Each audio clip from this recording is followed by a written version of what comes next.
Professor Tripathi, the head of the department, who welcomed us all, Professor Kamakoti, the director of the IIT Madras, Dr. Parvi and Maran Semiraj, the organizers of this conference, and the director, co-director of the Memory Studies Center, all of you delegates, ladies and gentlemen here, good morning and thank you for inviting me to participate in this event. I apologize first for the slight delay. Talking about memory, I have this short-term memory only when it comes to traffic, and I'm so used to being a minister and getting every place I want to go in 15 or 20 minutes that I had quite forgotten how bad this stretch can be. So I left my house at 9:15 for a 9:30 event, and I got here only at 9:45 or 9:50. So my memory is not deep enough on how bad the traffic conditions are. But first I must say that I'm very happy to note that an institution with such strong technical founding as IIT has such a wonderful humanities department overall, or a humanities school. And then within that humanities school, the memory studies department. I had a similar experience when I studied at MIT for a brief period and was amazed to learn of the quality of the social sciences work that was done at MIT, including a literature department actually, where if I look back at my academic courses across 4 degrees, 4 majors, 3 universities, probably the course that stands out in my memory is one called Literature, Ethics and Authority, the Sloan School. And we covered from the historic texts, from the Latin and the Greek, from other cultures, to, kind of the 12 Angry Men, I think the jury trial movie is called, about persuasion, about authority, about power, about application, about projection. I was immensely useful through the course of my career and continues to be today as a politician. So I think no good education can be complete without a good founding in the humanities, and it's very important, and I'm so happy to note that IIT focuses on the humanities as part of training otherwise brilliant technocrats. The director touched on 2 or 3 things that were very interesting to me. Actually, let me just take a step back. Normally, as a politician, we get invited to all kinds of functions. Mostly, we're not expected to speak that much. We're just expected to mark attendance and lend some, kind of credibility or stature to the event. And so, generally, I don't really plan what I'm going to speak. And I think you call it either lack of time or lack of discipline in my work, or, figuring anyway they've called me to be a figurehead, why should I really spend any time doing any preparing? So much of the time, I would say 99% of the time, including in the assembly, I just speak off the top of my head. Which it goes back to this notion of memory, right? In a lot of professions, certainly in politics, certainly in public life, having a relatively good memory, even in a digital age where there's infinite storage and infinite retrieval capacity, carrying it in your head and having a good mechanism for getting things in and out, I think, actually makes a difference. It's still a performance enhancer. But let me go back to the professor's point, to the director's point, where he talked about, at some level, we are now in an age of universal memory. Right? There's so much common information, so easily available anytime to anybody. And of course, the first thing I would say out of that is that it greatly enhances the average kind of intellectual performance of any person, right? I mean, the need to remember, just like the calculator probably enhanced the mathematical performance of anybody, then the internet and its infinite capacity for storage and the efficiency of the search engines really make a fundamental, profound difference to the weighted average productivity or the weighted average knowledge base of population, of any population. So that's good. But just because that's true doesn't mean it's 100% efficient or 100% guaranteed. As the director pointed out, the engines of storage and retrieval, whether it's the software or the application or the program. I was just thinking back when I wrote my PhD, I started writing it in some specialized software that was called, I forget even what it was called, but every PhD student used to use the same one. It was called text font or something, I forget. And I think I was the first guy to write mine in Microsoft Word, and this was like 93 or 94. I had to change the early chapters, and when I finally finished it, I submitted to the print in Microsoft Word on a PC. Now, I'll tell you why that's a big deal. When I went to the US in 1987, there was no Windows, right? There was no mainframe still ran on punch cards. There was no internet. There was like BitNet and ARPANET and all that within the universities and so forth. And there was no universal format.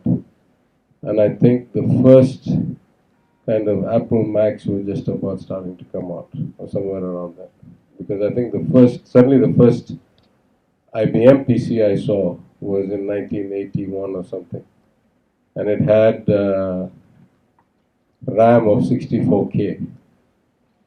And it had a hard drive of 20 megabytes. That was the size of the first PC I got. And I got it from the US in 1981. So anyway, now we live in an age of infinite external memory.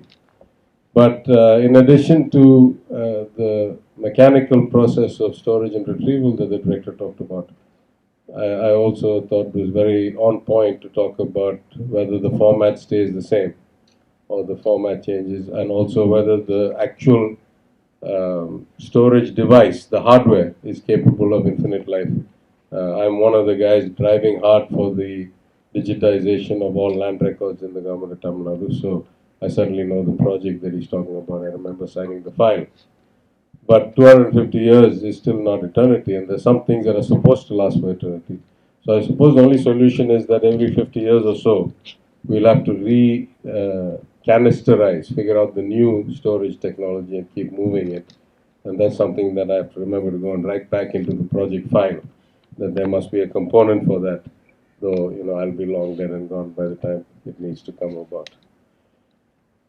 In that sense, I had my own little period of study in cognition and cognitive psychology, and some component of that was memory. And I remember one theory, that there's no such thing as forgetting, right? That whatever you take in is registered somewhere. The only question is, can you retrieve it in a finite amount of time? And then the difference between remembering and forgetting is how strong the links are in the network and how easily you can pull them back. And if that's the case, then I would say, clearly in terms of either association or just outright storage efficiency and retrieval efficiency, then there are many professions where any amount of external memory still doesn't work. So if you're a minister or an assemblyman sitting in the parliament, though we are trying to augment the memory, I think Tamil Nadu may be first or second, maybe, but within the top three, where we have instituted a computer on every MLA's desk, and we are slowly building into that the database going back to the inception of the Madras Presidency's Legislative Council in 1921. Every single debate, every bill, every budget, so that in real time MLAs can actually extract and question the government or input into the debate what has happened in the past. Because right now the fact is that if you had to rely on your internal memory, 99% of us don't know enough to really add value to the debate fully. In some sense, the speaker was making fun of me when I said that this was a priority project for me, and we started implementing it last year, and we've kept on adding, and now we're going.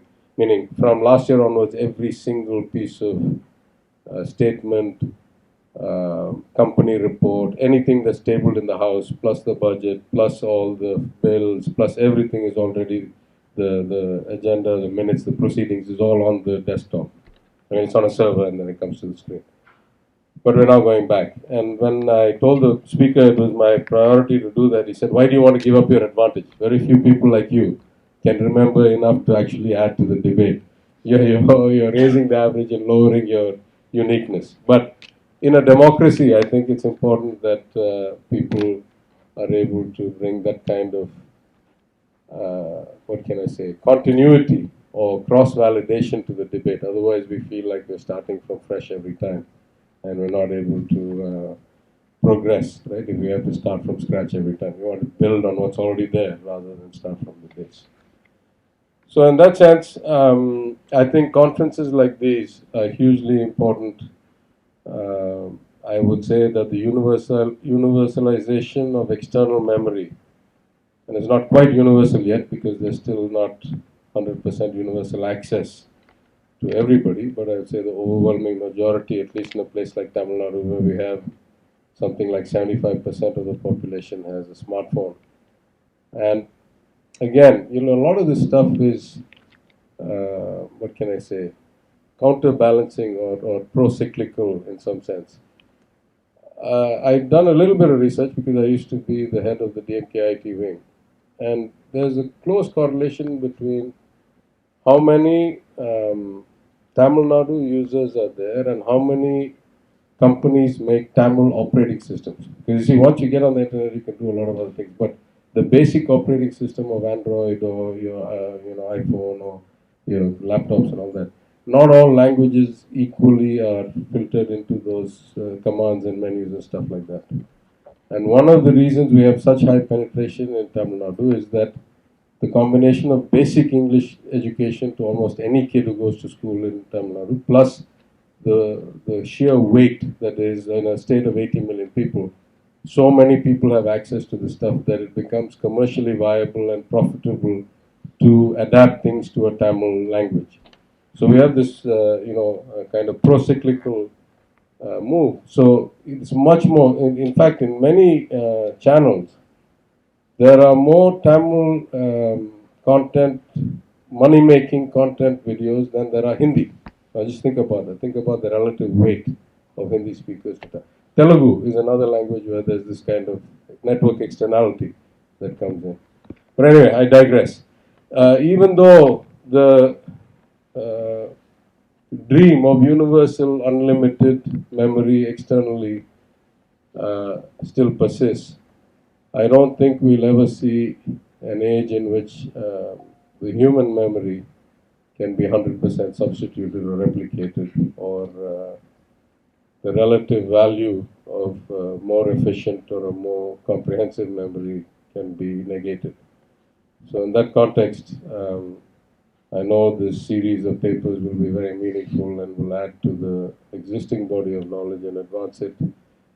Such events are always kind of inflection points in the rate of learning, at least for the local community, because it expands everybody's perspective and it gives a kind of cross-fertilization of ideas. So I welcome this event. I congratulate the organizers, the department, the institute for supporting it, and I'm sure you'll all have a great time over the next few days. And I thank you once again for welcoming me, and much success. Thank you.